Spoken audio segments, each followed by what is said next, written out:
Assalamualaikum warahmatullahi wabarakatuh. Perkenalkan, nama saya Muhammad Ilyas dengan NIM 42122011020. Saya dari PBLMK 24114 dengan judul AI Based Motor Control Emulator. Yang dimana manajer proyek kami yakni Bapak Daniel Sutopo.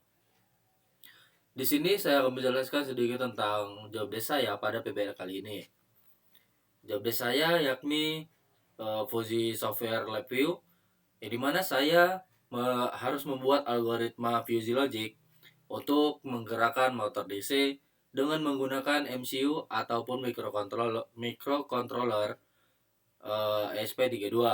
Nah, pada algoritma ini saya menggunakan digital write pin serta PWM write untuk membaca kecepatan serta PWM dari motor DC yang dipakai.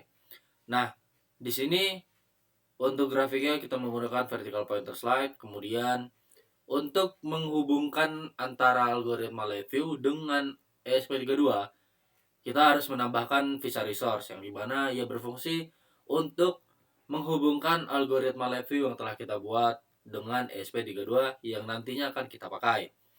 Jika sudah berhasil menghubungkan antara algoritma live view dengan ESP32, maka kita harus membuat rules sebagaimana Fuji System Manager. Fuji Logic mengharuskan kita untuk membuat variabel, peraturan, serta mengecek apakah grafik sesuai dengan peraturan yang telah kita buat. Pertama-tama, marilah kita untuk membuat variabel yang dimana terdiri dari input variabel dan output variabel. Sebagaimana di sini saya membuat input variabel dengan dua nama, yakni voltage and error. Kemudian untuk output variabel saya memberikan nama auto dan output. Nah, sebagaimana pada input variabel masing-masing terdapat input serta output variabel, terdapat range ataupun jangkauan dari 0 hingga 1024 dan 0 hingga 255. Kemudian setelah membuat variabel, kita melanjutkan kepada bagian rules. Di sini saya membuat 3 peraturan, yakni yang terdiri dari low PWM, medium PWM, high PWM, serta dari low speed, medium speed, dan high speed. Nah, di sini saya memberikan maksimum range dari 0 hingga 100. Nah, setelah kita membuat rules pada Fuji System Manager, maka kita melanjutkan dengan mengetes memberikan nilai input pada variabel yang telah kita buat untuk mengecek apakah grafik yang nantinya akan muncul sesuai dengan peraturan yang telah kita buat. Kita mengecek pada bagian test system yang dimana terdapat input variabel dua yang telah kita buat, yakni voltage dan error. Kemudian output variabel auto dan output. Nah, di sini saya memberikan nilai value, input value sebesar 50.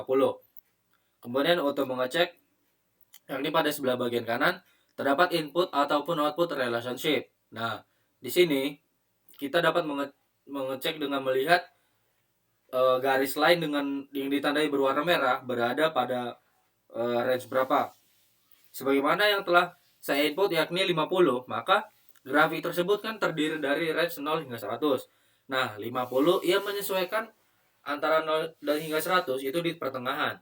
Nah, sebaliknya juga, jika kita memberikan input value 20, 40, ataupun 60, 70, ataupun 85, nah, ia akan menyesuaikan tempatnya. Yang dimana dari 0 hingga 100, maka ia akan mencari tempat yang memang tempat dia pada range tersebut. Untuk mengecek apakah benar, kita dapat melihat pada bagian bawah yaitu terdapat invoke rule. Nah, di situ terdapat if error is medium speed then output is medium PWM. Nah, jadi untuk medium speed itu sama ataupun lebih atau sama kurang lebih sama dengan output yakni medium PWM. Nah, saya kira itu cukup dari penjelasan job desk PBL saya pada PBL kali ini. Wassalamualaikum warahmatullahi wabarakatuh.